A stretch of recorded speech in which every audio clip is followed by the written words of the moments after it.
We're going to start on part 3 of Federalist Paper number 3. We've been looking at this map, and notice this is the map of colonial America. This is around 1775, right before America declared its independence. I told you about this line right here.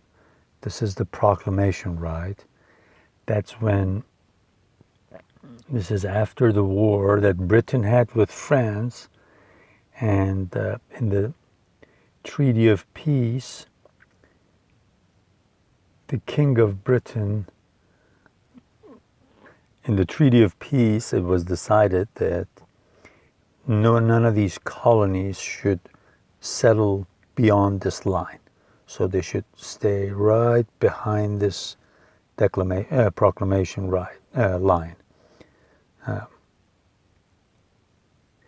And this is the map around year 1790. This is 3 years after the Constitution was written. And as you can see, after the war with Britain, United States got access to all this land over here. Some of these settlers moved westward, and this is state of Kentucky right now, but at that time was part of Virginia. And this area right here, this blue area on top, it's going to be called the Northwest Territory. Because remember, at that time, this area did not belong to the United States. So this, let's say, if this was United States, naturally this area would be called Northwest. That's why they call this the Northwest Territory. And it was north of the Ohio River. That's why I said it's important and it's interesting to kind of remember where these rivers are, because a lot of times they delineate, they show the borders. And also, as I've mentioned before, this is another territory here. And the southern states, the reason Mississippi River and navigation on Mississippi River was important to them, because they knew they had to have access to this river to get people to come all the way from up there to settle here, or come from outside of the United States and settle there and establish new states, and most likely have enslaved people. This way, for every state, they would have 2 senators go in the Senate of the United States, and the southern states will stay powerful compared to the northern states, because the South had smaller population. They had lots of enslaved people, but as far as the white people went, with the exception of Virginia, they did not have too many people down here. So it was advantageous for the southern states to get people to settle down here and eventually become states and send 2 senators to the Senate and keep the southern state as powerful as the northern states. Okay, now I'll continue with the paper itself. The just causes of war, for the most part, arise either from violations of treaties or from direct violence. America has already formed treaties with no less than 6 foreign nations, and all of them except Prussia are maritime and therefore able to annoy and injure us. She has also extensive commerce with Portugal, Spain, and Britain, and with respect to the 2 latter, has in addition the circumstance of neighborhood to attend to. So we talked about the causes of war. He mentioned that sometimes by being weak, you invite other countries, other powers to invade you.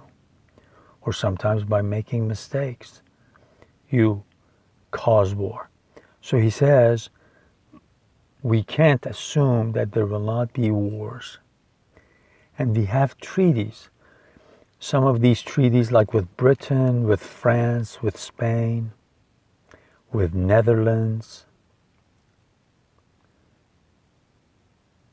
It says these treaties, if they get violated, let's say if one of the states decides to violate part of a treaty, it might give an excuse for those countries to start a war with us, to invade us.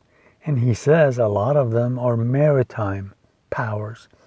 In other words, they've got big navies, great navies, and we don't right now. So we will be vulnerable to them.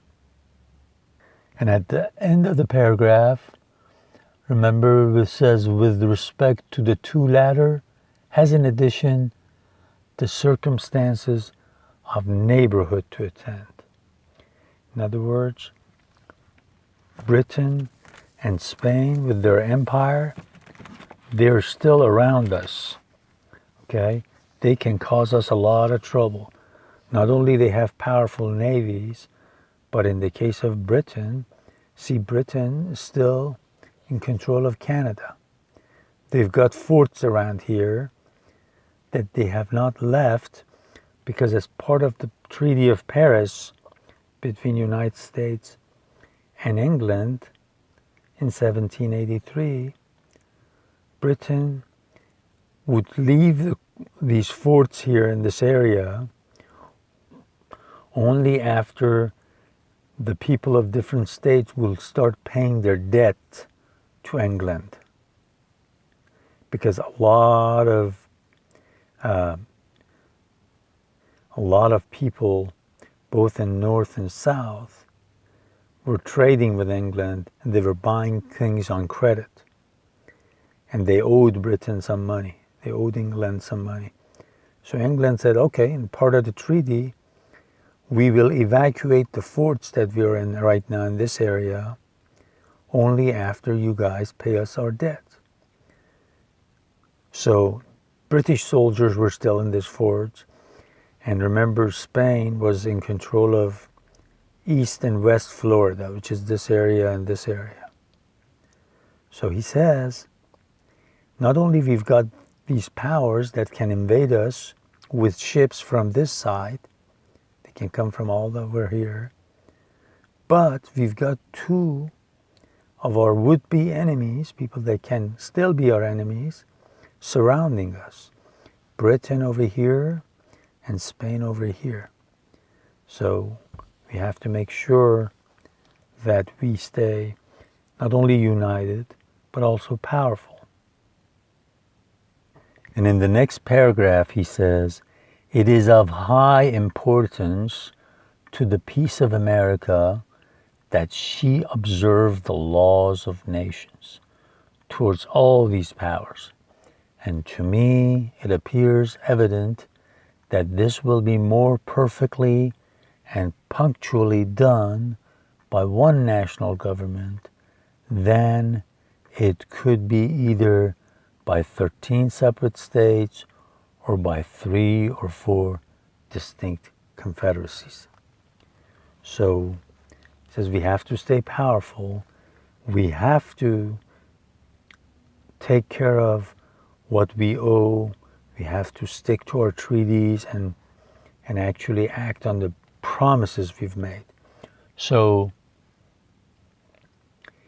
it's important to remember that if we are united as one nation, not only we can defend ourselves better, but also we can take care of our treaties and respect the promises we've made better. Much better than 3 or 4 confederacies would. Much better than if we were to make 3 or 4 confederacies out of these 13 states. So this is another advantage of being united.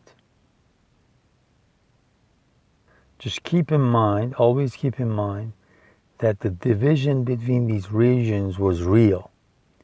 When you look at American history now, you look at America now, don't let that fool you, because at that time, the distance between these places, because they used to travel by carriages, by horses, it would take a long time. So a lot of people would stay in this little region, in their own region. Some historians say that majority of Americans would not leave or go anywhere outside of their 30-mile radius of where they lived. So these differences were real. And it was real easy, or much easier for them to make confederacies than uniting the whole region. It was much easier for someone to come and say, you southern states have the same interests, let's unite. Why would you want to unite with these northerners that might not go along with our institutions of slavery? Plus, their interests are in trade and manufacturing. We don't have those kinds of interests. So they might just drop us any minute. They might think that their advantage is uniting with others or making treaties with others that are not advantageous to us. So keep that in mind. Okay, see you next time.